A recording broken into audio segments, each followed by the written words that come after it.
Hello and welcome. So I am taking a screen recording from how I see it on my phone as I'm flying the drone.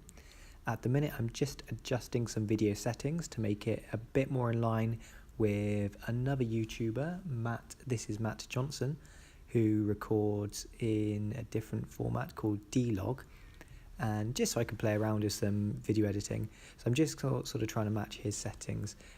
So when I take it into Premiere Pro, I can manipulate the colour a little bit better rather than using the built-in colour profile on the Mavic. So there you go, I've changed it to D-Log, which is a very flat image which gives you a lot to play with when you adjust the colour gradients and add a LUT profile. It's just taken off and I'm just going to focus the camera a little bit. We'll have to do that again.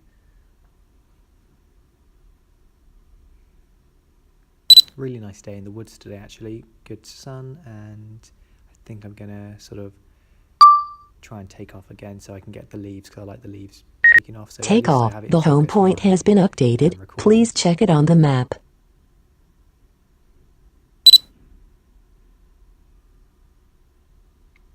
So already I've got the radar showing me 7 meters in front of me there are obstacles, and I've just taken it forward and realized, oh, I'm going pretty quickly, I won't be able to navigate this quickly. So I put it into tripod mode, which slows the drone down quite a lot. So pushing forward on the stick gives me a really gentle, smooth motion instead of slamming straight into the trees.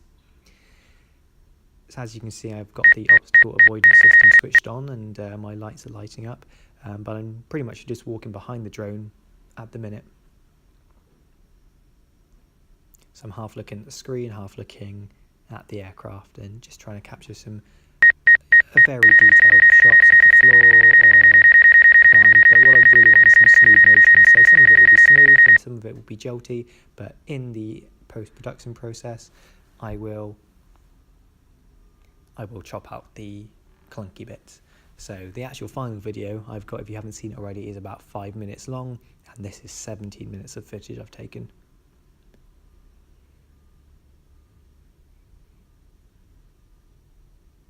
So it's pretty annoying actually having this obstacle avoidance system switched on, and a bit later on I turn it off and just try and fly a bit more carefully because it's really annoying. I get maybe 2 meters from the trees and I want nice close-up shots of the trees I'm going past. I want them to almost like it's in those old 3D films where stuff is coming out of the screen. I want to scroll past these leaves like you do here.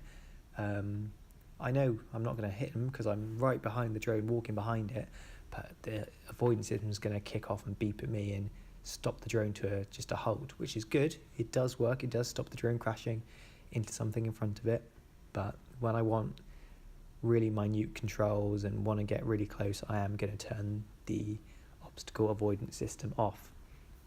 When I've been shooting sort of commercially for someone where I've been in, or where I've been in tight spaces, I do tend to turn it off because I can find it avoids it does mess up the shot sometimes.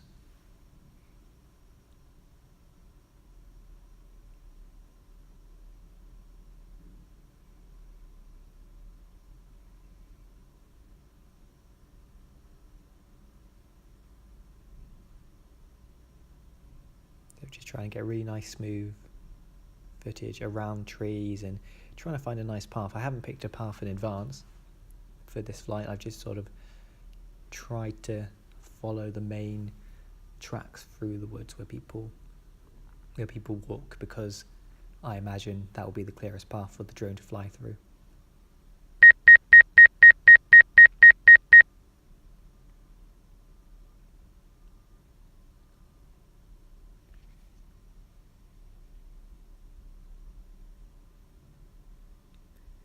So I've actually had to stop it there because I realised there is a branch in front of me, and I can't remember if I stopped the drone or if the avoidance system stopped it. I think I had to stop it because I realised you couldn't see that branch, so I think I had to stop and walk down to it and try and navigate around it, because at this point I'd flown down a hill and wasn't the few meters behind I was earlier.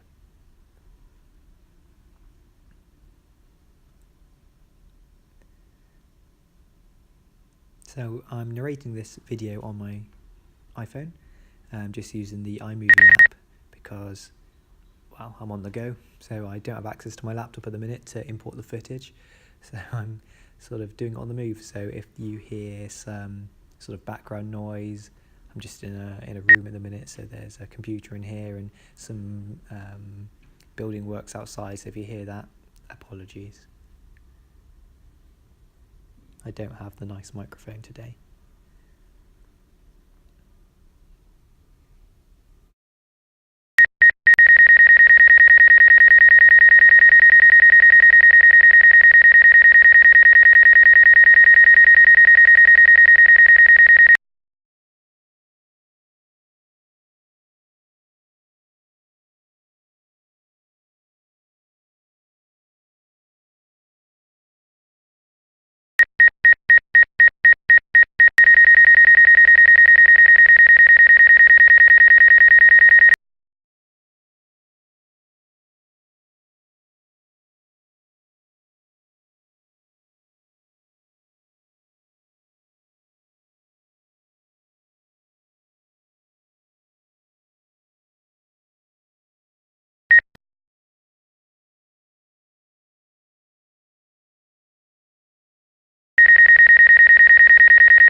So just going over some bike jumps here. So mountain bikers use these woods and trails to do some little jumps in, and throughout the woods there are little jumpy platforms and stuff for people to launch off.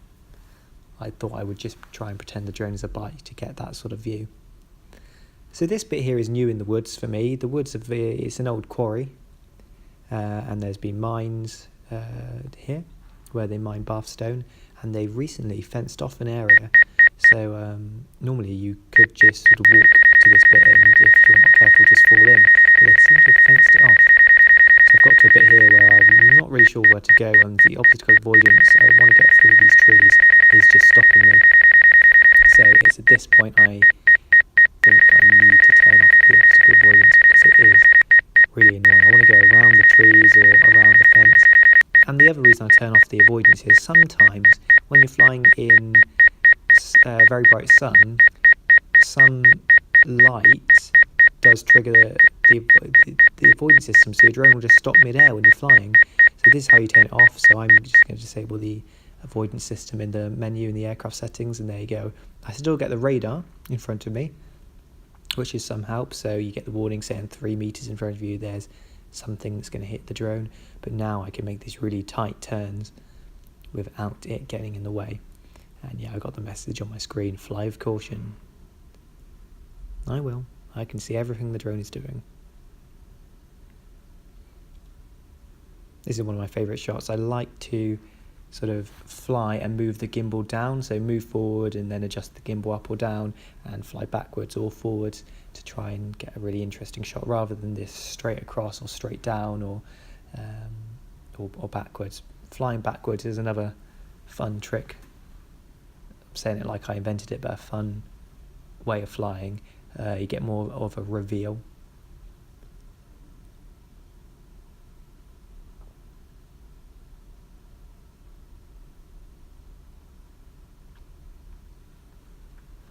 So at the minute, looking at the settings on my screen, you've got the 17 minutes of battery life left, so you can see it sort of adjusts depending on how much power you're putting onto the drone. So that green bar heads down to the yellow H, which you can see along the top of the screen. Once it gets to there, that's when it will try and return to the home point of where it launched. But as I'm following it, I don't need it to do that, and I'm not going to be going more than a few meters away from me. Here are some of the quarries and caves that you used to be able to go into, but they have fenced them off.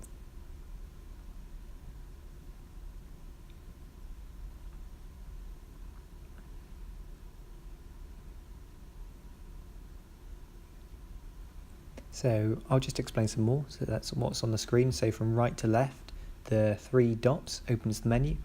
63% battery left. That's 63% of battery in the drone, the flight time. The HD symbol and the signal strength bars indicate the transmission quality. So that is your viewfinder quality. So what the camera can see to the phone, to the remote, that is the quality of what I can see. It doesn't necessarily affect the recording quality because that is recording onto the SD card. And the slightly more important one is the signal to the controller, which again is full strength because I'm just meters away. The symbol that has gone red indicates the obstacle avoidance is turned off. Above the timer there, you've got the satellite counter, so it can see I've got 12 to 13 satellites tracking the location of the drone, so I know it's not going to get lost. And the mode, which is tripod mode, which again, as I mentioned earlier, slows the drone down, all the movements down. And the big green in-flight option. And you want it to say GPS on there, so it's tracking the drone. Otherwise it will say something like vision, so vision only, which is not fun to fly in. And then the DJI icon in the left hand corner takes you back to the home screen where you can go into the editor and things like that. Working down the screen, you've got the land button, which will just sort of land the drone. The return to home button below that will take the drone back to where it took off. And the red X will cancel me out of the tripod mode. And then I've got my map showing where I am. The distance from my home point, 126 meters. The altitude, which is minus 3.3 at the minute, because the altitude I took off, I'm going up and down sort of quarries and hills. It's lower than when I took off, so the altitude is the altitude compared to when you took off, which can vary quite significantly. So I've taken off on the top of a hill and flown down the hill, and it's been showing minus 20 meters. So I don't think the altitude indicator is a good indicator for showing how far you're flying off the ground, because which bit of the ground are you comparing it to? The H.S is the speed of the drone, so that's in kilometers per second, so very slow at the minute. And the visual positioning system, VPS, is showing me 0.5. Actually, I don't know what that does or why it's red. Then on the very bottom right, you've got the play icon. The blue dot that's going up and down the screen is the gimbal controls. So because I'm moving up and down, that shows me how far I can move the gimbal up and down. So I'm near the top. Then I've got the camera settings just under the stop and start recording button. So I've been recording for 12 minutes 25 seconds so far.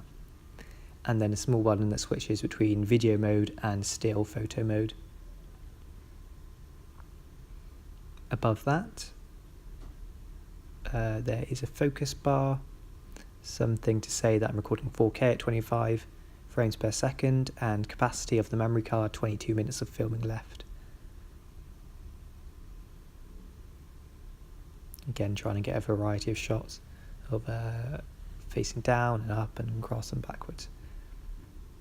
In the edit afterwards, I will play some of these shots backwards. I like to take them properly, flying backwards, particularly if there's traffic or cars. Oh, there's me.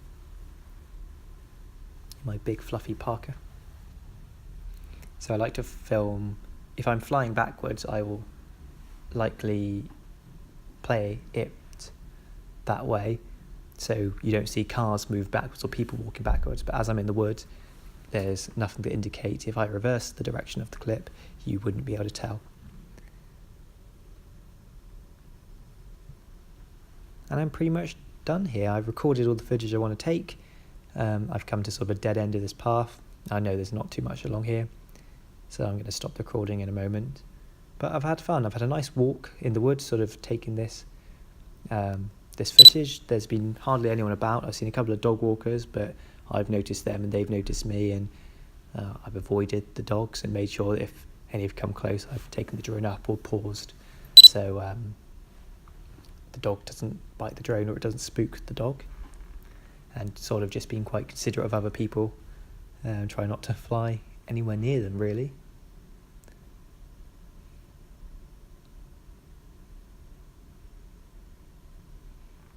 There we go. I can't remember what I was doing here. I think I was just having a quick play about with some of the video settings, trying to adjust some of the white balance, I believe, but I couldn't quite remember how to do that.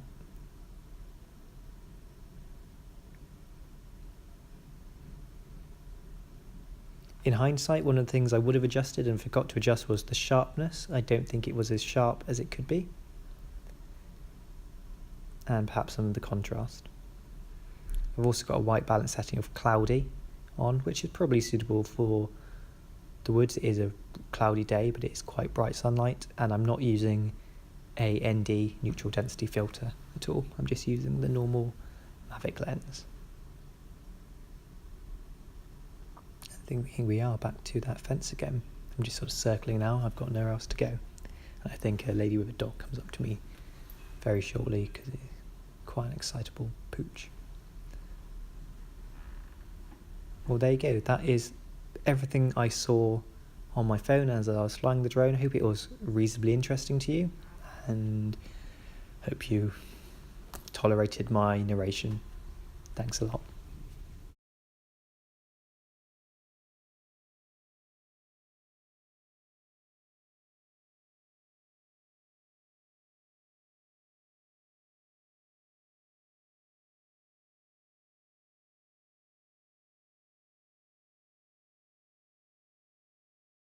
Landing.